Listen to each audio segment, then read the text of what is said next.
lahat at sabay-sabay natin awitin ang awit ng pasto.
O Diyos, Ama, makapangyarihan sa lahat ng may gawa ng langit at lupa, Lord, isang mapagpalang umaga po sa Panginoon Hesukristo, sa mahal na Birheng Maria, sa patuloy ng patnubay sa atin ng banal na Espiritu Santo.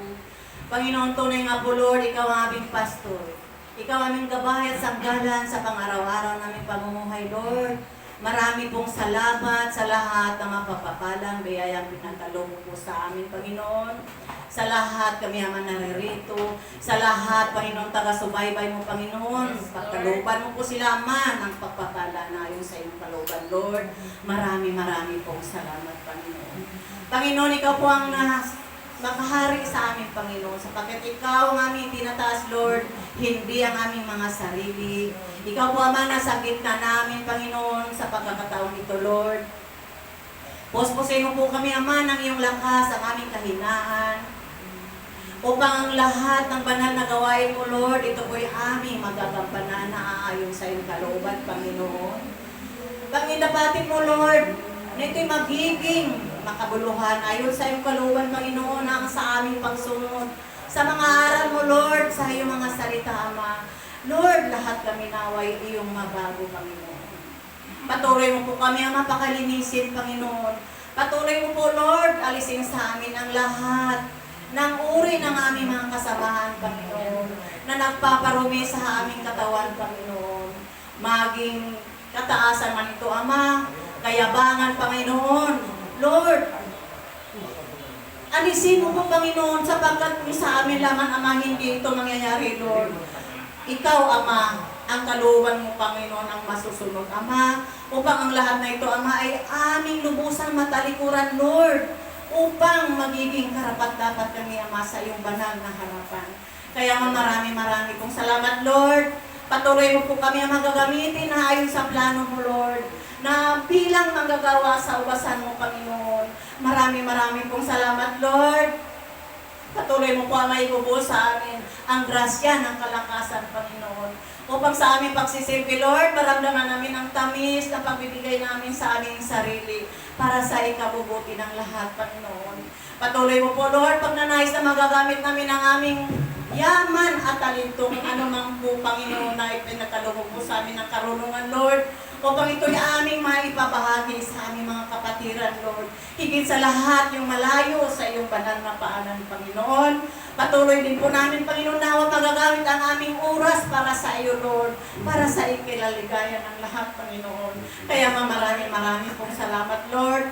Patuloy mo po, Panginoon, palalakasin ang aming mga pananampalataya sa iyo, Lord. Patatagin mo po kami, Panginoon, upang mananatiling kami, Panginoon, na mga lingkod mo, Lord.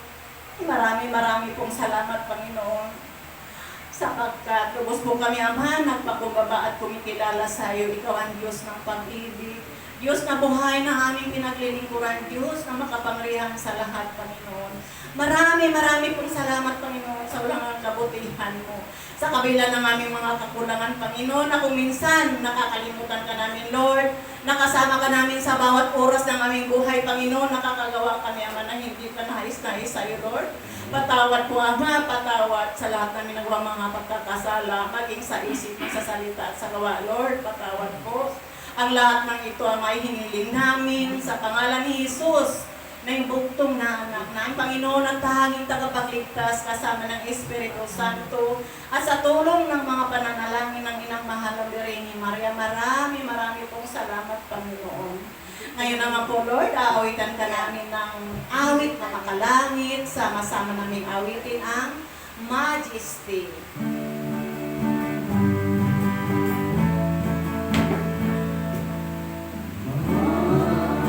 Majesty. Worship His Majesty, and to Jesus be our glory, power, and praise. Majesty.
Luwalhati sama sa Anak at sa Espiritu Santo. Kapala na sa unang-una ngayon, magpakailanman, magpa sa walang hanggan, siya nawa. Luwalhati sama sa Anak at sa Espiritu Santo. Kapala na sa unang-una ngayon, magpakailanman, magpa sa walang hanggan, siya nawa. Tayo pong lahat. Luwalhati sama sa Anak sa Espiritu Santo, kapala na sa unang-una ngayon, magpakailanman, magpa sa walang hanggan, siya nawa. Sa ngalan ng Ama, ng Anak at ng Espiritu Santo, patuloy po tayo nakatayo. At sa pag-ibig ng Diyos, sa tawagin ko na po para sa ating Ebanghelyo, Sister Maris Sara. Hallelujah, hallelujah. Purihin ang Diyos. Hallelujah. Hallelujah, hallelujah, hallelujah. Hallelujah, hallelujah. Purihin ang Diyos. Hallelujah. Purihin ang Diyos. Hallelujah.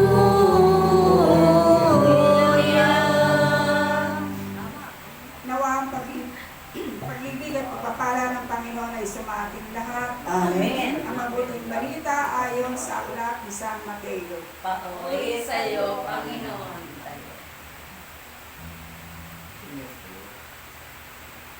Mateo 10:1-7. Ganito po ang sinasabi. Tinipon ni Jesus ang 12 alagad at binigyan sila ng kapangyarihang magpalayas ng masamang espiritu at magpagaling ng lahat ng uri ng sakit at karamdaman. Ito ang mga pangalan ng 12 apostol. Una ay si Simon na tinatawag ding Pedro, at si Andres na kanyang kapatid, sina Santiago at Juan na mga anak ni Zebedeo, si Felipe, si Bartolome, si Tomas, si Mateo na maniningil ng buwis, si Santiago na anak ni Alfeo at si Tadeo, si Simon na makabayan at si Judas Iscariote na kanulo kay Jesus. Sinugo ni Jesus ang 12. Ang 12 ito ay sinugo ni Jesus at kanyang pinagbilinan. Huwag kayong pupunta sa lugar ng mga Hintiles o sa alinmang bayan ng mga Samaritano. Sa halip, hanapin ninyo ang mga nawawalang tupa ng sambahayan ng Israel. Humayo kayo at ipangaral na malapit nang dumating ang kaharian ng langit. Mga kapatid, ang mabuting balita ng kaligtasan. Pinupuri ka namin, Panginoon Jesucristo. Palapakan po natin ang ating Panginoon. Sa magandang umaga po sa ating Diyos sa buhay, sa ating mahal na Inang Birhen, sa kabanal-banal ng Espiritu Santo na gumagabay at pumapatnubay sa bawat isa sa atin, sa ating Elder Brother Tony Daque, sa ating po lahat na naririto, sa oras na ito at sa lahat na masugid na nanonood sa kanilang mga tahanan, sa live stream viewers, isang mapagpalang umaga po sa inyong lahat. Tunay nga po ang ating Ebanghelyo, ang paghirang sa 12 alagad ng ating Panginoon. No? Noong unang panahon, may kanya-kanyang role ang mga alagad ng ating Panginoon. No? Yung si Simon, si Santiago at Juan na mga anak ni Zebedeo, yan yung humihiling kay Lord na ilagay sa kanan, ilagay sa kaliwa. No? Sabi ng Lord, wala sa kanyang pagpapasya, kundi nasa Ama ang pagpapasya. No? Si Mateo na maniningil ang buwis, na tunay na nang tawagin niya, iniwan niya kanyang paggawain ng kanyang trabaho, sumunod agad sa ating Panginoon. Si Tomas na doubtful na alagad ng ating Panginoon, mapag-alinlangan, na tunay na hanggat hindi niya naisusot ang kanyang daliri sa palad ng ating Panginoon, sa butas ng palad, at yung maisukso ang kanyang kamay sa paghilira na ng ating Panginoon, hindi siya mananiniwala na muling nabuhay ang ating Panginoon. Siya po si Tomas po, no? May kanya-kanya sila role at ang pinakalas na role na kanyang alagad na si Judas Iscariote, yung puli nagkanulo sa ating Panginoon sa halagang 30 kiraso ng tila, no? Pinagkanulo niya ang ating Panginoon. Na tunay nga po, noon man hanggang ngayon ang nagaganap pa rin yan, na marami pa rin Judas Iscariote sa panahon natin ngayon, no? Yung ay, sadyang mga matitigas ang mga ulo, hindi marunong sumunod sa tinig ng ating Panginoon, sa panawagan niya. Sabi nga, mabuti mga tupa, nakikinig sa kanyang tinig, sumusunod sa lahat ng kanyang pupuntahan, sa lahat ng kanyang gagawin, sumusunod ang mga tupa, no? Sila yung mga pastor ng ating Panginoon, no? Na sabi nga, dapat tayo maging asal tupa rin na marunong makinig sa mga tinig ng ating Panginoon. Sabi nga ng Panginoon, buti pang hindi nyo na narinig ang aking tinig, pagka ang panging binigay sa ating parusa. Subalit, once na narinig na raw po natin ang tinig ng ating Panginoon, huwag nang maging matigas ang ating mga ulo. Palakpakan po natin ang ating Panginoon. Ito natin ang kabila ng ating Panginoon, sa kabila na tayong makasalanan, sa kabila na tayo talagang hindi karapat-dapat sa kanyang paningin, sa kanyang harapan, naroon pa rin ang kanyang habag, naroon pa rin ang kanyang kabutihan, ang kanyang dakilang pag-ibig sa bawat isa sa atin, na tunay na tayong makasalanan, no? Minuto, oras-oras nagkakasala tayo, pero nandiyan pa rin ang Panginoon, nakalahad ang dalawang kamay, nakabukas ang kanyang puso upang tayo tanggapin sa ating pagbabalik loob sa kanya.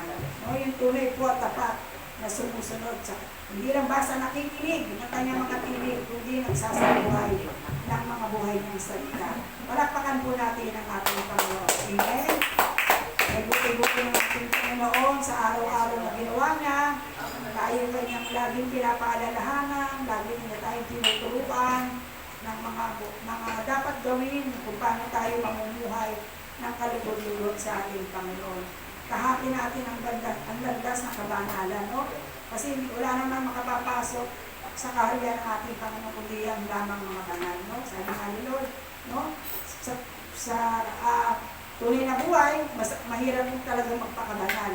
Kasi mag-isip ka lang ng masama sa ating kapwa, nagkasala ka na. Magbitin ka lang ng mga salita, hindi ka lugod sa ating Panginoon, nagkasala ka na. Lalo po yung mga gawain natin na kahit man yan itago mo sa dilim, ilalantad ka ng Panginoon sa liwanag. Walang mainilihim sa ating Panginoon, no? Kahit tayo sa ating kapwa, pwede natin paglihimkan yan. Hindi niya alam yung tunay na ginagawa natin, na hindi ka lugod sa ating Panginoon, pero kay Lord, walang mainilihim. Lahat bold ang ating buong pagkatao sa harapan ng ating Panginoon. Kaya, patuloy lang po tayong humingi ng habag, humingi ng katatagan sa Panginoon, kasi kung sa sarili lang natin, talagang hindi po natin mababago ang ating sarili, o sa ganang sarili lang natin, mahirap sumunod sa kalooban ng ating Panginoon. Pero sa bawat paghingi natin ng tawad, nawa, huwag na tayong bumalik kung ano man yung ating isinuulat, sinurrender sa ating Panginoon, no? Na sabi nga, huwag kayo mag-asal, maging parang aso na sinuka na, muli pang didilaan yung kanyang sinuka. Ibig sabihin, sinuko mo na yung dating mga kasalanan, huwag mo nang balikan, no? Gaya ng baboy, paliguan man ang paliguan, bumabalik pa rin sa labangan kung saan siya magiging marumi muli, no? Kung tayo ganun maging aso at baboy. Yan ang gusto kong iparating sa atin ng Panginoon, no? Ito pa sinabi niya sa last part, humayo kayo ipangaral na malapit ang dumating ng kaharian ng langit. Sa ating pong sa panahon ngayon, nakarating na ba sa ating puso ang kaharian ng ating Panginoon? Amen po mga kapatid. Nakarating na po yan kasi po wala po tayo sa ganitong banal na gawain ng ating Panginoon kung hindi tayo pinag-aarian ng banal na espiritu ng ating Panginoon. Ang piling naman natin yan, pero sabi nga, bigyan tayo ng katatagan, na maging matatag tayo, na ano man yung dumating na unos, no, sa ating buhay, ano man yung dumating na mga pagsubok na yan, nandiyan ang ating Panginoon, alam natin, na hindi niya naman tayo kailanman iniiwan at pinababayaan ng ating Panginoon. Palakpakan po natin ang ating Panginoon. Salamat sa Lord at talaga namang hindi niya tayo iniwalay sa kanyang kawan, no? Kasi po, kung tayo na wala sa ganitong gawan, hindi natin alam kung saan tayo pupulutin. Pag tayo na buhay na walang kabuhay-buhay, no? Yung dati natin buhay na hindi natin alam, basta alam lang natin, ay Diyos, magsimba ka linggo. Ako nung dalaga ako, bilang siri, talagang wala akong alam na ibang misteryo kundi luwalhati. Kasi tingin ko lang ako nag-rosary. Totoo po yan. Salamat sa Diyos kasi doon sa may iskanila namin, may munting parang bahay dalang na doon. Doon kami nag-rosaryo araw-araw kaya yung may kakulangan sa'yo na mga misteryo, matututunan mo. Kaya salamat doon at natuto ako ng mga ibang tapos nadagdagan pa po ng bagong misteryo ng liwanag, no? Kaya salamat kay Lord at dinako niya tayo sa ganitong banal na gawain kasi po talaga namang napakahirap, mahirap na masarap sumunod sa ating Panginoon. Ang kahirapan po, lilimutin mo ang ukol sa iyong sarili. Sabi ni Lord, ilimutin mo ang iyong ukol sa iyong sarili at sumunod ka sa atin. No, pasanin daw natin ang ating mga krus. Mga krus sa ating asawa, sa ating mga anak, sa ating mga apo, sa ating mga manugang, sa ating mga kapitbahay. Marami tayong iba't ibang klaseng krus. No? Talaga namang kailangan talaga natin na ng Diyos na gagabay at papaknubay sa bawat isa sa atin. Kasi ang Diyos ang may alam ng lahat. Minsan hindi pa natin hinihingi, binibigay na ni Lord dyan. Alam niya yung mga pangailangan natin, no? Kasi siya ang atin the great provider. Amen. Tunay nga po na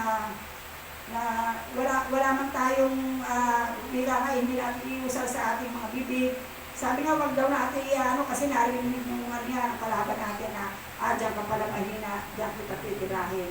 Diba? Kumukha ng ginawa niya sa pusto niya si Job, na sabi nga, nagpaalam pa kay Lord. Sige, at pinahintulutan naman ni Lord si Satanas na subukin si Job na, sige, gawin mo lahat sa kanya, wag mo lang siyang kukunin ang kanyang buhay. Kasi si Job, siya yung apostol ni ang ating Panginoon na pinahahayo, mangaral ng mabuting balita ng kaligtasan, pero tago siya ng tago, ayaw niya sumunod. Kala niya, makakaligtas siya sa paningin ng ating Panginoon dahil sa sumakay pa siya ng barko, no? Nagkasugat-sugat pa yung mga katawan niya. Hindi po ba si Job yun? Tsaka nung sabi nga ng mga nasa barko, ano ba yung Diyos mo? Lahat na ng binilaglag na namin na gusto nila umalis na si Job. Hanggang sa si Job na nga napunta sa dagat, hanggang sa kinain ng malaking isda. No? Sa pamagitan ng malaking isda, doon siya nakatira. Pinamo, walang imposible kay Lord. No? Paano siya mabubuhay sa Lord ng katawan ng isda? Pero si Lord ang may akdano, siya ang may kagustuhan, no? Kaya walang imposible sa ating Panginoon. Kaya maraming salamat kay Lord. No? Inalis lahat kay Job, kanyang asawa, mga anak, kabuhayan, ari-arian. Pero nung ibinalik yun, talaga namang napakarami pang kapalit, siksik, rindig at umaataw. Ganyan ang ating Panginoon pag tayo. Nakikita niya na tunay at tapat na sumusunod sa kanyang kalooban. Walang hindi mapagyayari ang ating Panginoon. Hawak niya ang lahat ng bagay sa buong mundo. Maging sarili nating buhay, hawak ng ating Panginoon. Kaya, speaking of babakuna raw, sabi matitigas daw ang ulo ng mga hindi nagpapabakuna. Purihin ng Diyos, salamat sa Diyos. Isa sa matigas ang ulo ko. Kasi hanggang hindi pa ako nagpapabakuna. Pero darating din tayo dyan kung palooban ng ulo. Kasi po, hindi naman po yan sa pilitan. At wala po ba tayong kalayaan sa ating sarili kung ano gusto natin gawin? Kung gusto natin magpabakuna o magpabakuna. Dahil sa St. Joseph, hindi na rin makakapasok ng simbahan, hindi na po tayo pwedeng umabin pagka ganun. Basta bahala si Lord, no? Kasi po, ang aking katwiran, pagpapakula ka sa hindi, lahat naman tayo mamamatay. Amen? Amen. Kahit tayo magpapakuna, hindi tayo exempted na tayo mabubuhay for life. Yung nga lang daw ang may bakuna, ano po, Malaya makalalabas. malalabanan yung malala na magkaroon daw tayo ng COVID, Jesus name of natin asami pa yun. Kasi lahat naman yan, alam ng Diyos yan eh. Kung talagang kailangan talagang magka-COVID ka, wala kang magagawa. Kahit may bakuna ka, kung kalooban ng Lord yun, wala tayong magagawa. No? Kahit wala kang bakuna, kung di naman kalooban ng Lord na hindi ka magkaroon ng COVID, magaganap yun. Lahat ng bagay nasa kamay ng ating Panginoon. Yung pamahalaan. Amen po, mga kapatid. Bilang po ay magkakahagi at to God be the glory. Luwalhati sa Ama, sa Anak, sa Espiritu Santo. Kapara na sa unang-una, ngayon, magpakailanman, magpasawalang hanggan. Siya Sa nawa. ngalan ng Ama, Anak, Espiritu Santo. Amen. Po, dadako na tayo sa topic na pagkakaloob. Mensahero ng ating Panginoon sa pag-ibig ng Diyos, pagkalupa natin sa ating kapatid, Brother Romy Flores.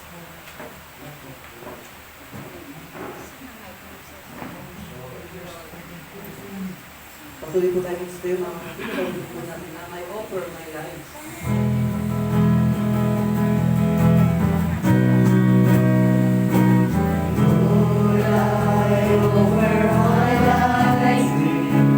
Everything I need to use it for your glory, Lord. I offer my days to you, lifting my praise to you as a pleasing sacrifice.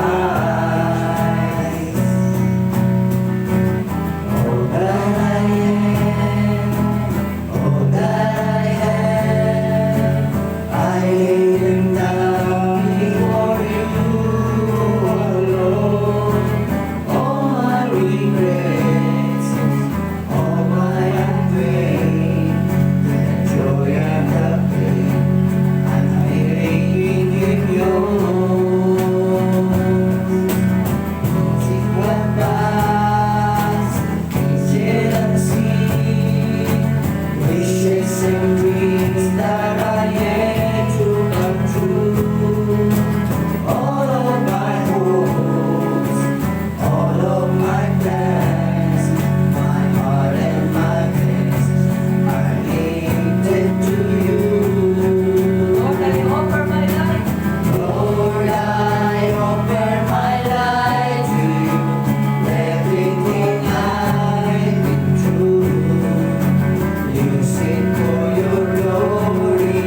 Lord, I offer my days to you, lifting my praise to you as a pleasing sacrifice.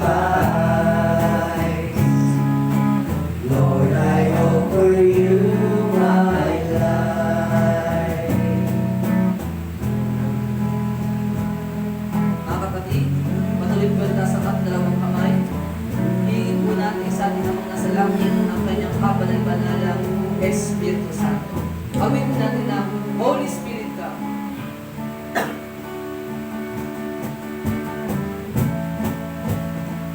Holy Spirit, come, make my ears to hear, make my eyes to see, make my mouth to speak, make my heart to sing, and my hands to reach out and touch the world with your love. Holy Spirit ka. Holy Spirit, come, make my ears to hear, make my eyes to see, make my mouth to speak, make my heart to sing, and my hands to reach out and touch the world with your love. Hingin po natin himig. O dakilang Diyos sa mga kapangyarihan sa lahat, na may likha ng langit at lupa. Pinupuri po namin kayo, sinasamba, luluwalhati ay buhay na pangalan sa Espiritu at katotohanan. Kayo ang lumikha ng lahat, Panginoon. Kayo ang lumikha ng liwanag lahat ng dito sa mundo ito, Panginoon, pamayaran ninyo maliban sa kasalanan, Panginoon. Naniniwala na nangyari kami ng binika niyo saan man. May dalawa o tatlong nagkakatipon sa inyong buhay na pangalan, naroon kayong kasama namin, Panginoon. Narito po ko, Panginoon, sa inyong banal na harapan. Hindi man po karapat-dapat, Panginoon, na ipahayagan yung mga buhay na salita. Pero inalapat niyo, Panginoon, tumayo ko sa gitnang ito upang ipahayagan yung mga buhay na salita. Panginoon, kayo po mismo ang manguna. Kayo po mismo, Panginoon, magsalita. Narito, Panginoon, ang aking mga kapatid. Iniwan nila lahat, Panginoon. Iiwan nila ang kanilang mga tahanan, ang kanilang mga ali-alian, ang lahat, Panginoon. At narito sila, Panginoon, sa piligid na ito. Upang pakinggan, Panginoon, ang mga buhay na salita. Nagbibigay buhay na walang hanggan. Nagbibigay ng kalalingan sa bawat isa. Naniniwala at nananalig ako, Panginoon, na lahat po na mamutawi sa aking mga labi ay naayon lamang po sa inyong banal na kalooban. Holy Spirit ka. Holy Spirit, come, make my ears to hear, make my eyes to see, make my mouth to speak, make my heart to sing, and my hands to reach out and touch the work in your life. Luwalhati sa Ama at sa Anak at sa Espiritu Santo. Kapalan sa unang-una ngayon, magpakailanman, magpasawalang hanggan, siya nawa. Sa ngalan ng Anak at ng Espiritu Santo. Amen. Isang malakas na palakpak para sa ating Diyos na buhay. Kung po tayo magsubo, mga kapatid, una po sa lahat, isang mapagpalang umaga sa ating Diyos na buhay, sa ating pumahal na Birhen Maria, sa patuloy po na pumapagtubay sa atin ng Espiritu Santo, sa ating pong elder ngayong umagang ito, sa ating pinakamamahal na kapatid, Brother Tony Dacre, sa lahat po ng Council of Leaders na nasa kanilang mga tahanan ngayong umagang ito, sa lahat po nakikinig sa kanilang mga tahanan sa magpapayupanig ng mundo, isang mapagpalang umaga sa ating lahat. Lapakan po natin ang Panginoon. Ngayong umagang ito, mga kapatid, tignan mo muna yung mukha ng katabi mo. Sabi mo sa katabi mo, kapatid, maganda ba ngayong umaga? Magandang umaga.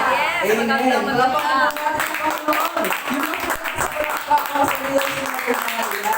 Kailangan, laging maganda ang ating umaga. Alam niyo, mga kapatid, napakaganda po ng Ebanghelyo na binasa ng ating kapatid Nanay Maris. Tinuturuan tayo ng Diyos na tayo ay humayo. Ipahayag ang mabuting balita ng kaligtasan. Sa ating paghayo, unang-una, sabi ng Diyos, huwag tayong reklamador. Yan ang unang gusto ng Diyos. Bakit? Kasi minsan, pag pupuntahan ka ng kasister mo, ng kabrother mo, para humayo, minsan maraming dahilan. Sabi nga ni Nanay Maris kanina, nung tawagin pa si Mateo, nagtayo lang pa si Mateo? Hindi. Pero minsan, pag ang tao aakay mo sa gawain ng Diyos, ang tao napakaraming dahilan. Andiyo yung maglalaba ako. Andiyo walang gawantay ng tindahan. Napakaraming dahilan. Pero pag bigayan ng ayuda sa barangay, ano? Unang-una pa. Alas 3 ang bigayan, alam mo na pa lang, nandun na. Bakit? Ayaw lang sila ay maubusan. Sa ating paghayo, hindi lang po tinitigan ng Diyos yung magandang pananalita. Kinakailangan, bawat lumalabas sa ating bibig, nakikita sa atin yung pag-uugali ng Panginoon. Alam niyo, mga kapatid, sabi ng ating kapatid, Brother Tony Dacre, sabi niya, bakit ba tinatawag na brother, sister, ang iyong kapatid? Dahil ikaw ay may pananagutan sa Kanya. Ano sabi ng Diyos sa kanta? Walang sinuman nang nabubuhay para sa sarili lamang. Walang sinuman ang namamatay para sa sarili lamang. Lahat po tayo ay may panagutan sa isa't isa. Huwag mo nang tawagin brother, sabi ni Brother Tony, huwag mo nang tawagin brother, sister, ang iyong kapatid, kung hindi mo naman siya kayang respetuhin. Kung hindi mo naman siya kayang igalang. Minsan, may mga tao na napakabait pagkaharap, pagkakatalikod, marami nang sinasabi.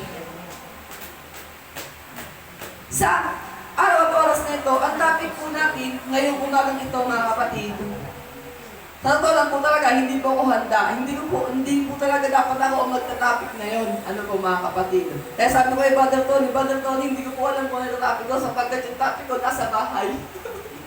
Kaya sabi sa akin ni Brother Tony, ito na lang i-topic mo, magalang na lang ang topic dito. Ito po yung nabigay sa akin ni Brother Tony, no? Ang topic po natin ngayong umagang ito ay ang baluting kaloob ng Diyos. Sa ating paghayo, kinakailangan meron tayong panangga. Meron tayong divine shield. Meron tayong baluting kaloob ng Diyos. Sabi ko po sa inyo, mga kapatid, yung huling topic ko, sabi ko po sa inyo, mga kapatid, ang pinupuntahan ni Satanas, sino po? Masama. Ay, mabuti. Mabubuti, mga nasa. Yung mga mabubuti ang pinupuntahan ni Satanas. Yung mga nandun sa loob ng simbahan ang pinupuntahan ni Satanas. Kaya makapansin nyo, mga kapatid, pag nasa loob ng simbahan, may mga taong text ng text. May yung katabi mo, chichismisan ka. Alam mo si sister, alam mo si brother, ganito yan, o, diba? Alam niyo, mga kapatid, sa loob ng simbahan, nandun din si Satanas. Kaya ang pinupuntahan ni Satanas ay yung mga taong lingkod ng Diyos.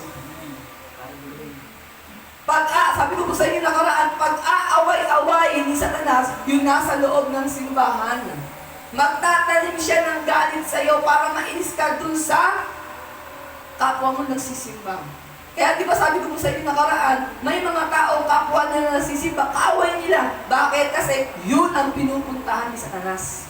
Gusto ni Satanas sa tayo ay mag-away-away para hindi may palaganap ang mabuting balita ng kaligtasan. Palapakan po natin ang Panginoon. Sabi po sa inyo nakaraan, si Satanas, hindi po siya basta-basta umaatake sa tao. Ang gagawin ni Satanas, naghahanap muna siya ng tamang tiyempo. Yun ang gagawin ni Satanas. Kaya si Satanas, ayaw niya ang tao ay gumagawa ng mabuti. Si Satanas, ayaw niya ang tao ay nagbibigay. Ayaw niya nun. Gusto ni Satanas, ang tao ay magkagulo. Magkaroon ng galit sa isa't isa. Kaya nga ang topic po natin ngayong umagang ito, ang baluting kaloob ng Diyos. Sabi po ng Diyos sa Efeso, chapter 6, verse 11, isuotin niyo ang baluting kaloob sa inyo ng Diyos upang mapaglabanan ninyo ang mga lalang ng dyablo. Ang salita ng Diyos, Salamat sa Diyos. ano nga pa ang baluting kaloob ng Diyos? Sabi rito, ang dyablo ay mayroon din kapangyarihan.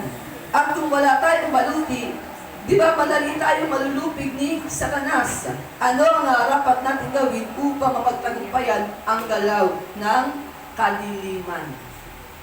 Ano kaya ang dapat natin gawin? Hindi na sapat yung nakikinig ka. Hindi na sapat yung umaating ka sa prayer meeting. Sabi ko sa inyo, mga kapatid, kahit napakaganda pa ng uniforme mo, kahit araw-araw pasuot ang logo ng SJM, kung hindi naman sa'yo nakikita ang ugali ni Kristo, wala sa'yo ang baluting kaloob ng Diyos. Paano ba natin masabi, mga kapatid, na ang tao ay nakalapit na sa Diyos? Paano natin masabi na ang tao ay nasa Diyos na? Pag nasa kanya na yang the fruit of the Holy Spirit. Ang bunga ng Espiritu Santo. Ano po yun? Pag-ibig, kagalakan, kapayapaan, katyagaan, kabaitan, kabutihan, katapatan, kainahunan, at pinakahuli sa lahat ay ang pagpipigil sa sarili. Minsan, hindi natin mapigil ang ating sarili. Pag nagagalit ka na, gusto mo, ilabas din galit mo. Tama ba? Minsan, pag naiinis ka na, gusto mo, yung kamay mo, parang gusto mo nang itikit sa mukha niya. Dahil andun yung galit mo. Pag nagagalit ka na, parang gusto mo nang manakit ng tao. Minsan ang tao ay walang pagpipigil sa sarili. Minsan, meron po akong itinapik sa inyo. Ang topic ko nun ay 5 languages of love. Ano ang unang lengguwahe ng pag-ibig? Ito ay tinatawag na words, salita. Minsan sa umagitan ng mga salitang lumalabas sa bibig mo, mga kapatid, yun mismo ang nagbibigay ng kagalingan sa tao. Minsan, ang hirap pigilin ng dila. Tama o hindi? Ang hirap pigilin ng dila, mga kapatid. Minsan, ang dila ang pinakamaliit na bahagi ng katawan ng tao, pero sabi sa Bible, nakakalit ka ng malaking sunog. Kaya nga minsan, mga kapatid, may mga elder na nagsasabi na pag narinig mo, huwag mo lang ibahagi sa iba. Kaya nga sa ating ebanghelyo, ang nais ng Diyos, mabuting balita ang ating ibahagi, hindi yung masamang balita. Kung nasa iyo ang kaloob ng Diyos, kinakailangan nandun sa iyo ang bunga ng Espiritu Santo. Minsan, may mga tao na hindi natin maintindihan bakit sila nagagalit. Masama bang magalit? Hindi. Depende yan kung pupasok ka sa kasalanan dahil mismo si Jesus ay nagalit din. Pero minsan, kung ikaw nakalapit ka sa Diyos at may nakita kang taong nagagalit, mga kapatid, kung alam mo naman na ikaw ay anak na ng Diyos, intindihin mo siya kung bakit siya nagagalit. Kasi pag ikaw nagagalit yung kapatira mo, nagagalit ka rin, para kang bulkan na bigla-bigla na lang sasabog.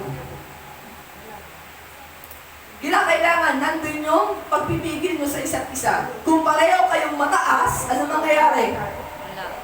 Walang mangyayari. Gulo lang ang magaganap. Lahat po tayo, mga kapatid, ay tinipon ng Diyos. Lahat po tayo ay magkakapatid kay Kristo. Alam niyo, mga kapatid, sa isang pamilya, hindi naiiwasan yung tampuhan. Tama o tama? Hindi nawawala yan, mga kapatid.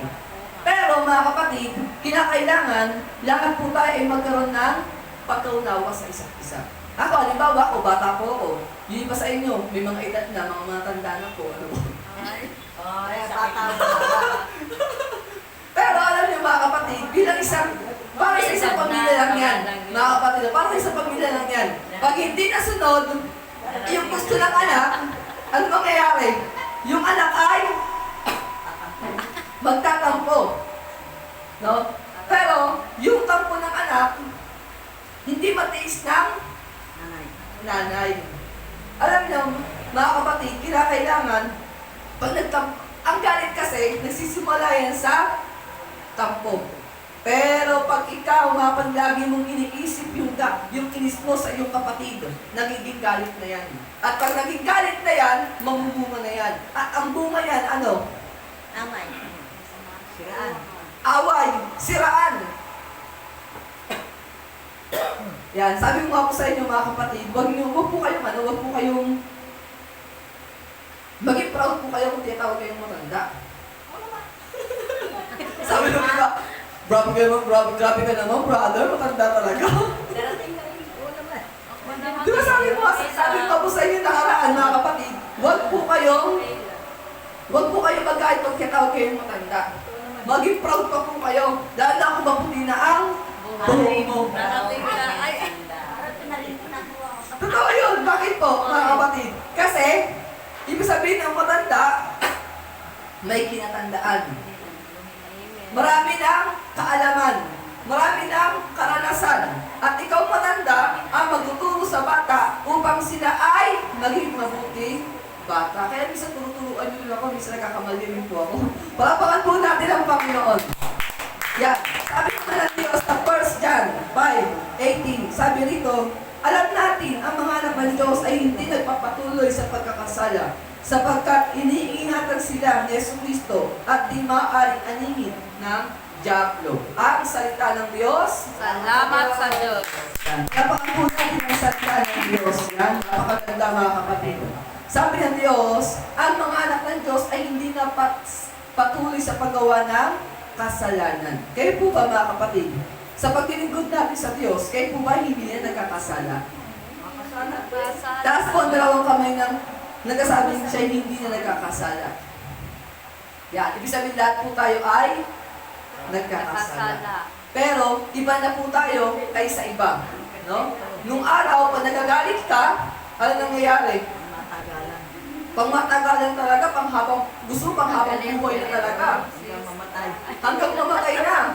Minsan, sumpaan pa kayo ng away mo, magkina na tayo sa impyerno. O, diba?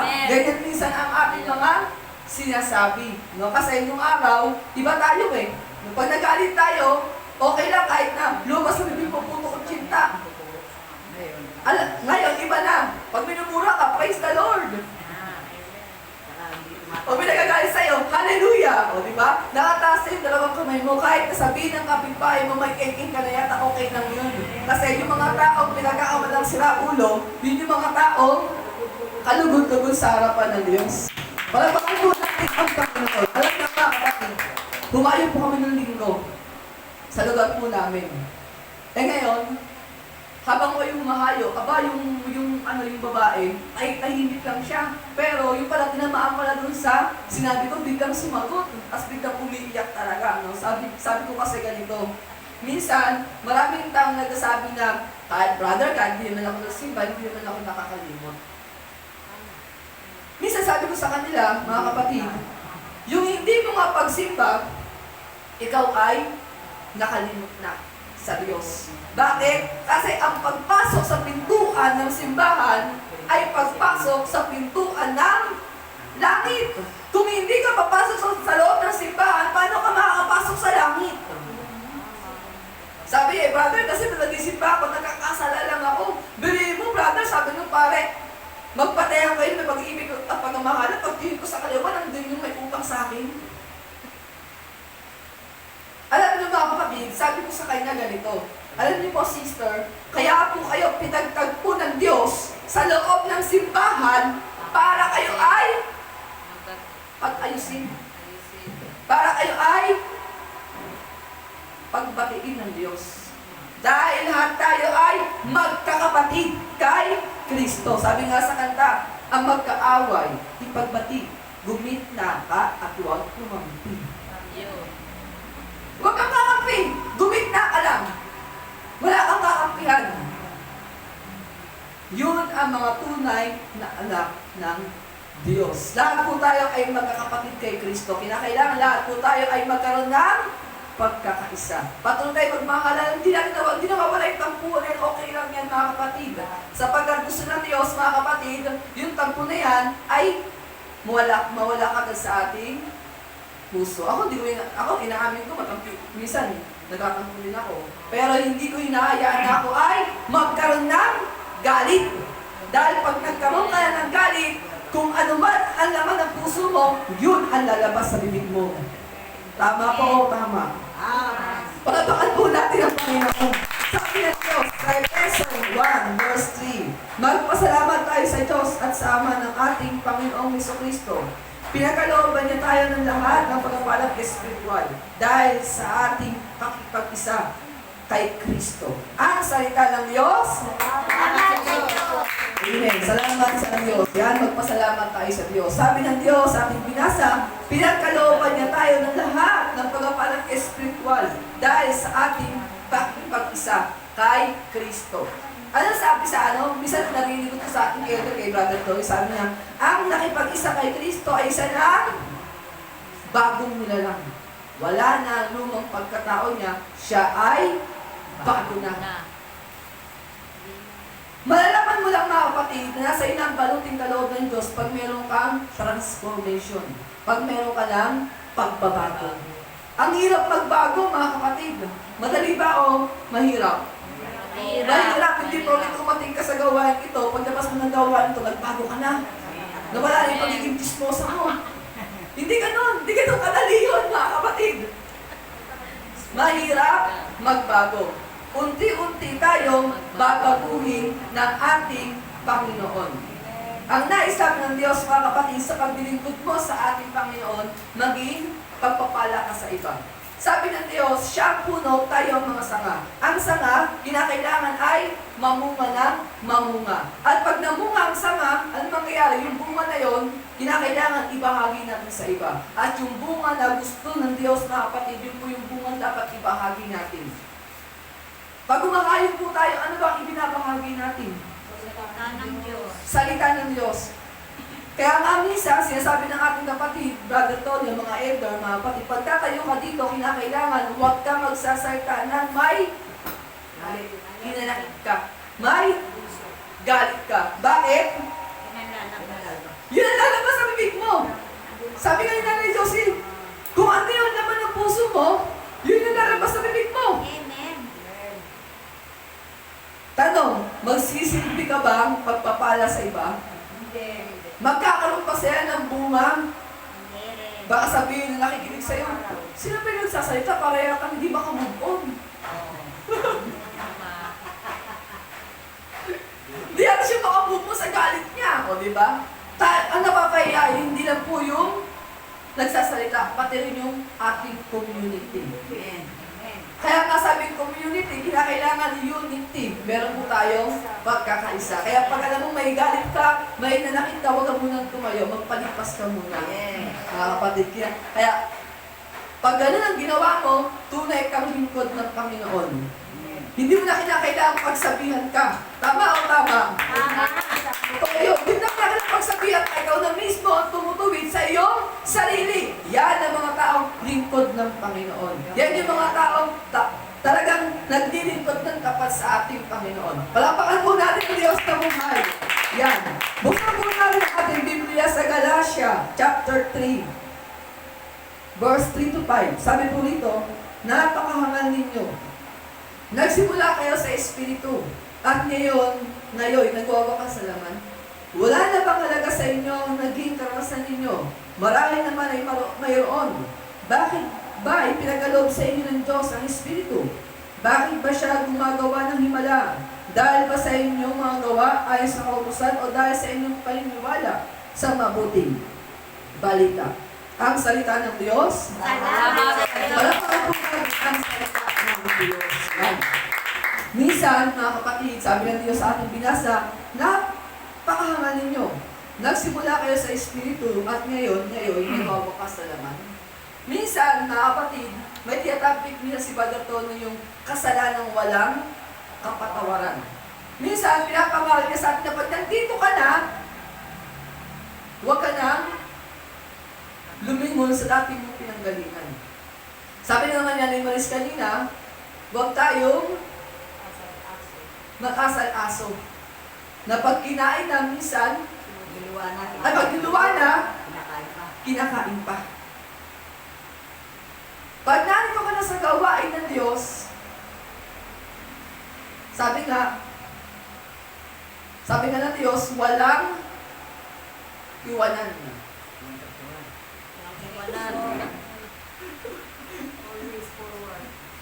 Alam niyo mga kapatid, kinakailangan, abante ka na ng abante.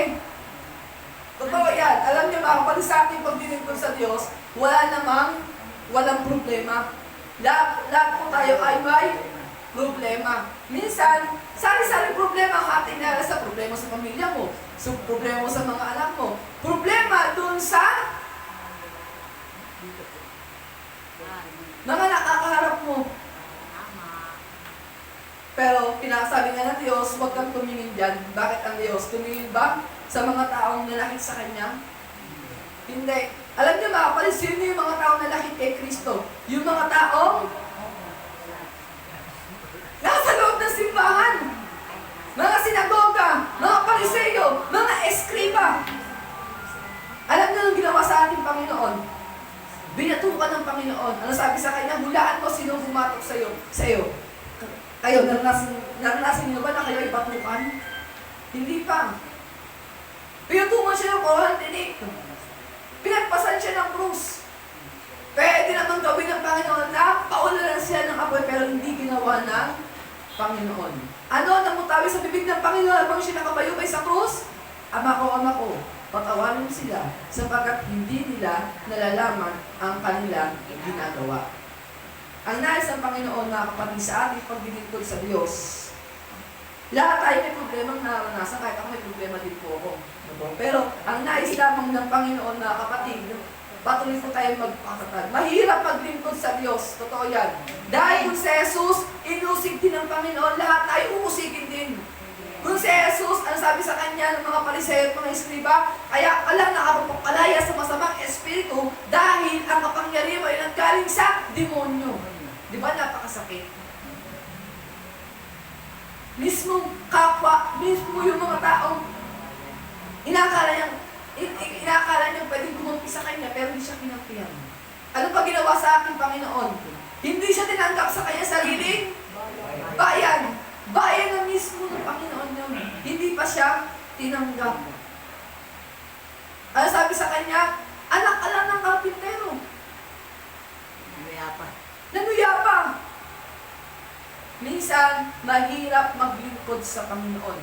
Dahil maraming taong malalaki sa'yo.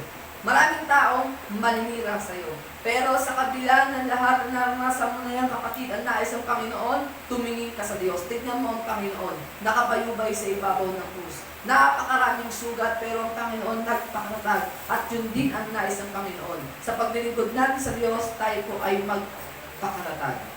Pagpalain po tayo ng aming Diyos na buhay. Mag-stay na po tayo para po sa invocation of the Holy Spirit. Mga kapatid, patuloy po taas ang ating dalawang kamay. Tanda po ng pagsuko natin sa ating Panginoon. Ibigin po natin ang ating mga mata. Ang nais ng Diyos, mga kapatid, lahat po tayo ay magkakapatid kay Kristo. Ang nais ng Diyos, lahat po tayo ay magmahalan, magkaisa. Lagi natin itanim sa ating puso ang pag-ibig na nagmumula sa ating Panginoon. Habang inaawit mong awit nito, mga kapatid, ilagay po natin ang ating kanang kamay sa ating puso, mga kapatid. Damahin natin ang pag-ibig ng Panginoon na ibubuhos ng Diyos ngayong umagang ito. O natin ng Diyos ay pag-ibig. Babalik mo.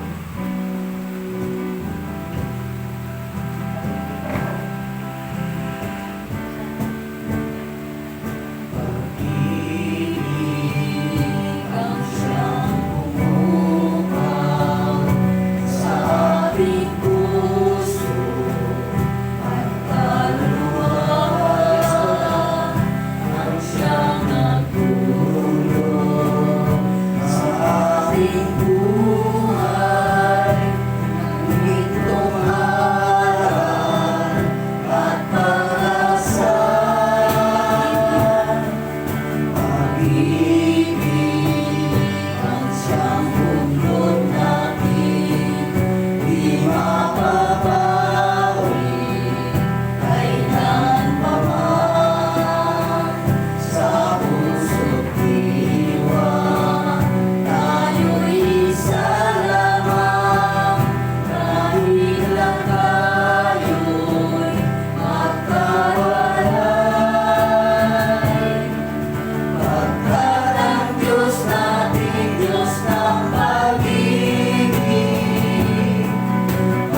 ang krus. Hindi na kami, Panginoon, karapat-dapat sa inyong pagmamahal. Pero binarapat niyo, Panginoon, na kami mahalin. Patawarin, Panginoon, sa paulit-ulit namin paggawa ng kasalanan. Tulungan mo kami, Panginoon. Hindi namin kayang pag-uwi ng aming sarili, Panginoon. Kayo mismo, Panginoon, ang magbabago sa amin. Naniniwala at nananalig kami, Panginoon, na ngayong umagang ito ay kasama namin kayo. Alam niyo po, Panginoon, na laman ang aming isip, laman ang aming puso, Panginoon. Kung kami, Panginoon, may dinakit pa, may galing pa sa aming puso, Panginoon, hindi namin kayang alisin ito, Panginoon, tao lang kami. Tulungan mo kami, Panginoon, itong galing nito, itong dinakit nito, Panginoon, ay huwag mismo, Panginoon, natili sa aming puso. Tulungan niyo kami, Panginoon, na kami, Panginoon, ay mapagpatawad sa aming kapwa. Sapagkat kung minahal namin ang aming kapwa, minamahal din namin at Diyos na siyang lumikha ng lahat, lumikha sa aming buhay. Kaya, Panginoon, narito kami ngayong umagang ito. Ano nga ng pagkakasalang aming ginagawa, isinusuko namin lahat ito. Nagpapalipod kami, Panginoon, sa inyo. Tulungan niyo kami, Panginoon, na itong galing sa aming puso, itong hinanakit sa aming puso, Panginoon, ay mawala sa aming buhay. Upang kami, Panginoon, ay maging karapat-dapat sa inyong banal na harapan. Awit ng nagbabalik loob.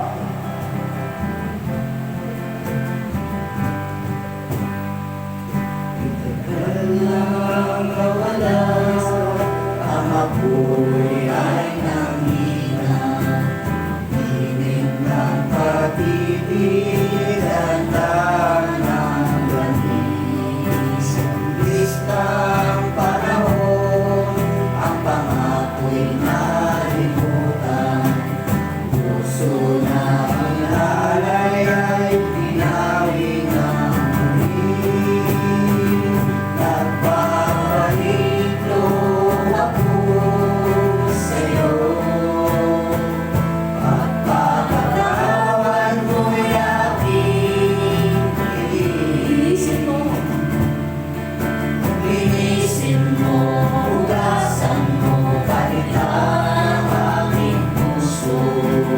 Oh, nagbabalik loob ako, nagbabalik loob ako, nagbabalik loob ako, Jesus. Minsan ba? Minsan walang nawala, Ang tagal namin na sumunod sa inyo. ay nanghina. Sa mga piyaya, pagpapala, na ibinibigay sa bawat isang kami. Nakalimutan namin. Nakalimutan namin ang Diyos. Na siya ang tulad. Nabubuhay sa amin. Patawad namin. Sa pagkalimutan namin sa inyo. Patawad, Panginoon. Dahil hindi kami kailangan. Patawad, Panginoon. Na kung minsan nakaalala namin kayo, Panginoon. Na kung hindi yan para sa patawad po sa iyo. Dahil po kami nagpapalik doon. Pagpapatawad, Panginoon, ang aming hinihingi. Linisin niyo po kami, Panginoon. Nanging kami sa talagang patuloy. Nagulaksin ko kayo nila. Palagay niyo, Panginoon, ang aming puso. Katulad ng puso niyo, Panginoon. Pusong mabalik. Pusong mawagin. Pusong mapatawad. Nagbabalik loob ako, nagbabalik loob ako, Jesus. Yes, Lord. Salamat, Panginoon. Salamat sa kapatawaran na ginawad niyo sa bawat isa. Inaangkiran po namin, Panginoon, na hindi po kapalit pa ng dugo, tubig na bumabang sa inyong tagiran. 2,000 taon na ang nakalipas, Panginoon, ay binubos nila. Simula po sa luktok ng aming mundo hanggang sa aming talangkapan. At karapat-dapat po namin purihin mula sa Diyos, Ama, Diyos, Anak, at Diyos Espiritu Santo sa pag-awit po namin ng glorify thy name. Father, Amen.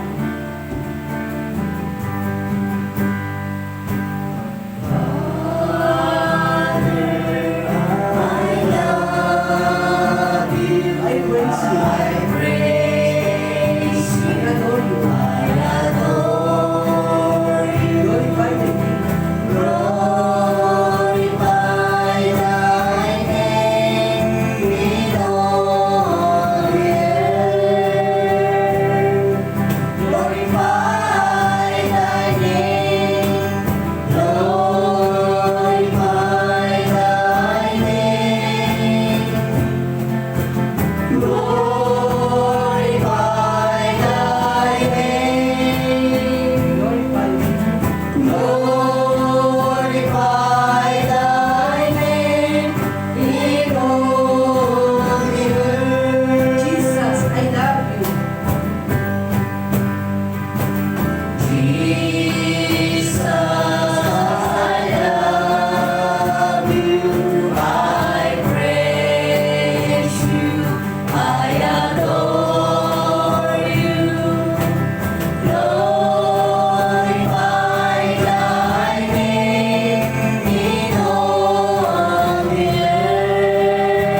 Hallelujah. Hallelujah.